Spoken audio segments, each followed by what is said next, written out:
I work at a gas station in rural Pennsylvania. It's a boring job, but it's pretty easy and it pays alright. A few weeks ago, this new guy started. I'll call him Jeremy. Jeremy is weird. He's about 25 or 26, and he hardly speaks. And he's got the creepiest laugh I've ever heard. My boss and I have both noticed this, but it's never been a problem, so there's not much we can do about it. Customers have never complained about him, and he's always done his job fairly well. Up until a few weeks ago, anyway. That's when things started going missing. Well, employee theft can be a problem at any business that sells consumer goods, and there's only one person working at a time at this gas station, considering it's a pretty small place. About 2 weeks ago, my boss started noticing that we were short on motor oil. At first it was a few containers at a time, then entire shelves and boxes from the back room. Pretty soon, entire shipments would be gone the day after we got them, and it would always be right after Jeremy's shifts. My boss has checked the security camera tapes every single night he worked, but he could never catch him in the act. Jeremy would lock up at closing, then the motor oil would just be gone the next day. My boss usually takes the tapes home with him to try and catch Jeremy stealing, but his daughter had a softball game last night, so he asked me to watch the tape for him. He offered to pay me overtime, under the table, so obviously I took the offer. There are 3 cameras, so he gave me 3 different tapes to check. I figured it'd be a long night, but I'm trying to save for vacation, so I really needed the money. I took the tapes home, popped them into an old VCR, and sat back. 2 days ago, which was the last time he worked, Jeremy started at 4 p.m. Everything seemed pretty normal at first. He counted up his drawer, switched off with the girl who was working before him, and waited for a customer. First person who came in was Mrs. Templeton. The timestamp on the video read 4:03. She was a regular. She picked up her cigarettes and a newspaper and paid with a 20. Nothing unusual there. The next customer was some local guy named Ron. He drives a motorcycle, usually comes in every few days. He filled up his tank, got a bag of beef jerky, and paid with his credit card. And then he just left. Next guy was some guy with a cowboy hat. I've never seen him before, but we get plenty of strangers passing through, just like at any gas station. He got $40 worth of diesel fuel, paid with a $100 bill, and went on his way. I sat back and sighed. The only thing more boring than actually doing the job was watching somebody else do it. My boss's offer was enough to keep me watching though, so I left the tape on. Everything seemed pretty normal. I had a feeling that if Jeremy was stealing motor oil, he knew we were suspicious of him by now, and I didn't expect him to be dumb enough to let us catch him on camera. Things stayed boring and routine until about 5 o'clock. At 5:03, Miss Templeton came back in. She must have forgotten something. But she didn't. She bought the same pack of cigarettes as before and the same newspaper. She paid with another 20. That's odd, I thought, but then again, she's a little absent-minded. I thought Jeremy should have told her that she already got her smokes, but it's not against the rules to sell somebody the same thing twice. That's when Ron came in again. He bought another tank of gas for his motorcycle again.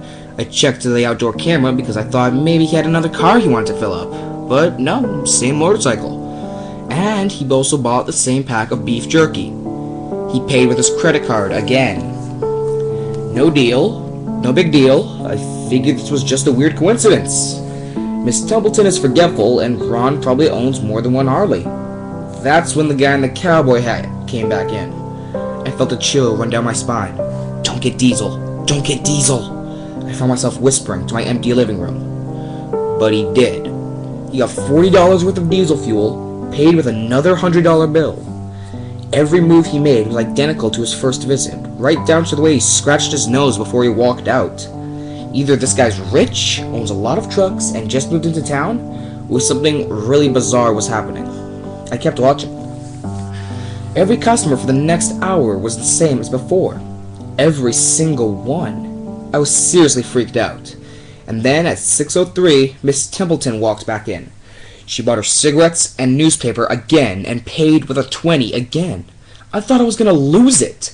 I only watched another half hour before I started fast forwarding through the rest. It was all the same.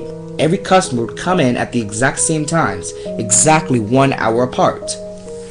Now, I know what you're thinking. That sneaky motherfucker Jeremy had messed with the tapes. He'd run a loop of his first hour of business over and over.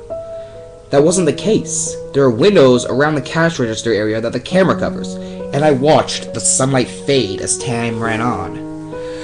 Jeremy's routine didn't loop over. He swept, mopped, restocked, and did all his duties exactly how you would expect. But the same customers kept coming in. I was panicking at this point. Something was seriously wrong with what I was seeing, and I had no explanation for it. I skipped ahead to when he locked up and walked up to his car. He hadn't stolen anything, but I kept watching just to make sure. I fast-forwarded one last time to about midnight. At exactly 12:03, out of nowhere, Jeremy's face pops up on the camera. I don't mean he moved his head into view. I mean that 1 second the store was empty, and the next second his face was all I could see. He wasn't looking at the camera, he was looking at me. I was sure of it. I had screamed and fumbled for the remote. By the time I grabbed it, he was gone, just as soon as he had left. One frame was there, by the next he wasn't. My hands were shaking like crazy. I popped in another tape. The other indoor camera shows the back area, by the cash register. I'd be able to see how he got it up to put his face in the camera like that. I skipped ahead to 12:03, but there was nothing. I would have been able to see him standing on a chair or something on this tape, but he just wasn't there. I didn't see him enter the store at all after he left. It's like he wasn't really there. He doesn't know the security card, and no alarms were triggered the night after he locked up. What I did see, however, was that at 12:03, the motor oil vanished off the shelf. All of it. Same as Jeremy's face. 1 second it was there, and the next it wasn't. I turned off that tape and went to bed, but I couldn't get a wink of sleep. My body's exhausted right now, and my mind is racing. That tape was undoubtedly the creepiest and most disturbing thing I've ever seen in my life. I work in a few hours. My boss is going to ask me to bring the tapes back in and let him know what I found. But really, what the hell am I going to say? Jeremy works the night shift tonight, directly after me, and the plan is for my boss to come in just before I leave and confront him with me, as I'm supposed to be the one who caught him stealing. I have no idea what I'm going to do. I suppose I'll have to show my boss the tapes.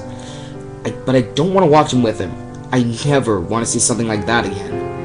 I can't get the image of Jeremy just smiling directly into the camera out of my mind.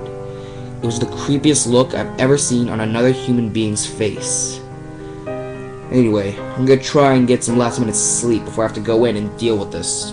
I'll let you guys know what happens. Update. 2:49 p.m. Updating from my phone. Apologies in advance for errors. My boss just finished watching the last of the tapes. I told him what to expect, but you really can't prepare someone for watching something like that. He's scared shitless, and I still am too, and Jeremy is due to come in at 4. We've got a little over an hour to get our shit together, but neither one of us knows what to do. I mean, is he just a fucked up guy who likes to steal motor oil and scare the shit out of people? Or is he something else? I don't know if this is crazy, but does anyone think he could have anything to do with the time loop? My boss says he never noticed anything like that in the other tapes, but the way he popped up in this one made me think he knew that I would be watching. It's like he wanted me to see what he could do, like he was showing off or something. The way he smiled into the camera was like a little kid showing you a sandcastle they had just built or some shit. I don't know. I probably sound crazy. I sure feel the part. I'm gonna talk to my boss some more. We have to calm ourselves down and figure out how to handle this. I'll update again tonight, but I have a really bad feeling about how this is gonna play out. Update. 4:33 p.m. No sign of Jeremy. Tried calling him, but his phone's been disconnected. We're calling the police. Update. 5:33 p.m. No sign of Jeremy. Tried calling him, but his phone has been disconnected. We're calling the police. Update. 6:33 p.m. No sign of Jeremy. Tried calling him, but his phone's been disconnected. We're calling the police. Update. 7:33 p.m. No sign of Jeremy. Tried calling him, but his phone's been disconnected. We're calling the police. Update. 8:33 p.m. No sign of Jeremy. Tried calling him, but his phone's been disconnected. We're calling the police. Update. 10:58 p.m. Holy shit. Holy shit, holy shit, holy shit. I just got home and saw my previous updates. Things make less sense now than ever. Here's what I can tell you. I went to work. Jeremy never showed up. My boss and I decided to call the police, as you're well aware. When I picked up the phone to call, though, the sun went out. I shit you not, that's what I thought happened.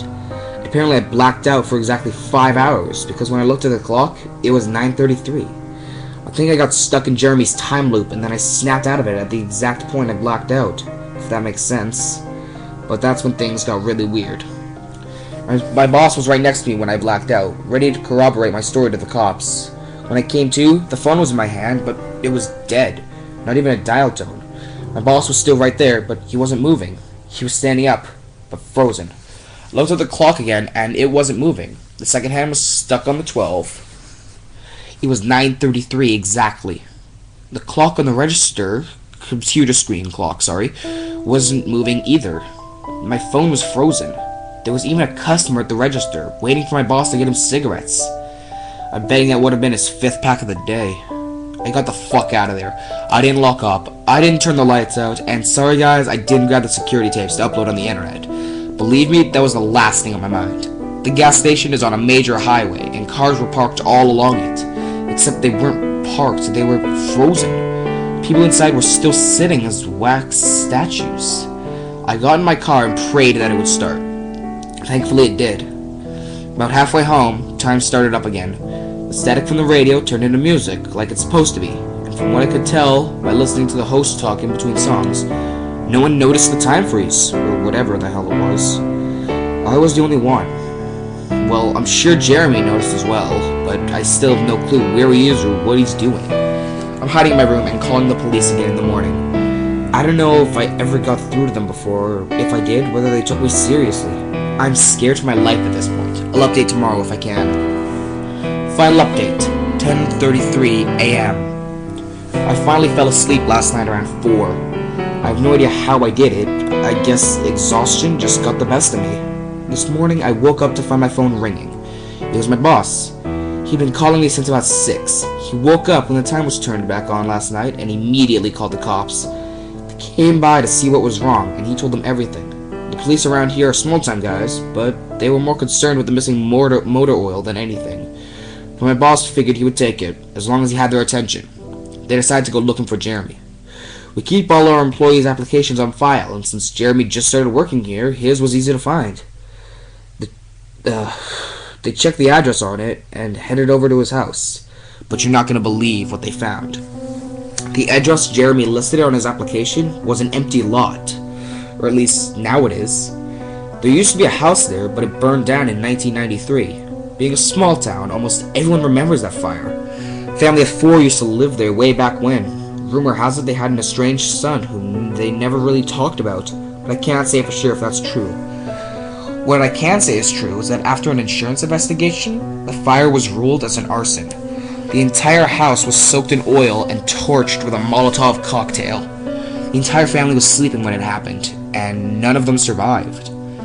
They never caught the guy who did it, but rumor has it that when they tried to contact the estranged son, no one could find him. Anyway, my boss told me this, and I freaked out. Then he asked me to come to the gas station. "What, are you crazy?" I said. But he assured me that the cops were there with him. Then he dropped a bomb. The FBI were also in town, and they were going to talk to me one way or another, so I might as well come in. It was 7:15, and I wanted to go back to bed, but I figured I wouldn't be able to sleep much more anyway, so I went down. 4 men in suits greeted me and told me to have a seat. We went over everything 2 or 3 times until they got all the details down. I told them about Jeremy, the security tape, last night at work, everything. Finally, after I finished, one of the agents said, "Oh Christ, we've got another one on our hands." Then they made me sign a bunch of papers saying I wouldn't tell anyone about what happened, so I can't say much more. I might be breaking the law just by posting this. So now I'm home. I'm not sure what to do with myself. That agent's words when I told him the story are gonna haunt me for the rest of my life. Anyway, I've gotta go. I have some errands to run today. And then I have to go to work to pick up some tapes. My boss and I think the new guy, Jeremy, he's a complete creep, is stealing motor oil, and I have to watch security footage to see if I can catch him doing it. I have better things to do, but my boss is paying me overtime under the table, and I'm trying to save up for a vacation, so I could really use the money. Should be pretty simple, the oil that always go missing right after his shifts. I figure I'll just watch the tapes, catch him in the act, and that will be that.